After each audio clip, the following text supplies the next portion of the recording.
C গ্রুপে এখন পর্যন্ত পয়েন্ট টেবিলের অবস্থাটা আসলে কি দাঁড়িয়েছে? আর এই গ্রুপ থেকে বিশ্বকাপের প্রথম দল হিসেবেই আসলে তো বাদ পড়লো হাইতি। অবশ্যই সি গ্রুপ থেকে হাইতির বিদায় নিশ্চিত হয়ে গেছে।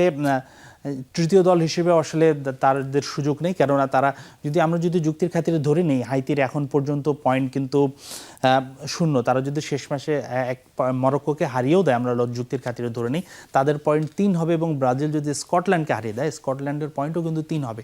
সেক্ষেত্রে কিন্তু অনেকের মনে হতে পারে যে আসলে হাইতির একটা সুযোগ থাকতে পারে। আমরা পয়েন্ট টেবিলটা দেখিয়ে আলোচনাটা করতে পারি, কিন্তু সেই সুযোগটা হাইতির থাকছে না, কেননা যখন দুই দলের পয়েন্ট সমান হবে সেক্ষেত্রে ফিফার এবারের বিশ্বকাপের নিয়ম বলছে দুই দলের মুখোমুখি পরিসংখ্যানটা আগে বিবেচনা হবে। যেহেতু স্কটল্যান্ড হাইতিকে প্রথম ম্যাচে হারিয়েছে, সেক্ষেত্রে আসলে হাইতির আর সেই হিসেবে নাম্বার 3-এ আসার কোনো সুযোগ নেই। সে কারণে হাইতি বাদ হয়ে গেছে।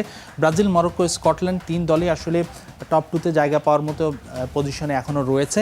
ব্রাজিলের 4 পয়েন্ট, মরক্কোর 4 পয়েন্ট, দুই দলেই প্রথম ম্যাচে ড্র করেছে। তবে ব্রাজিল হাইতির সঙ্গে বড় জয় পাওয়ায় তারা গোল ডিফারেন্সে +3 অবস্থায় আছে, মরক্কো +1, এবং স্কটল্যান্ড কিন্তু ভালো দল। স্কটল্যান্ড হাইতির সঙ্গেই জিতেছিল এবং মরক্কোর সঙ্গে ভালো লড়াই করেছে।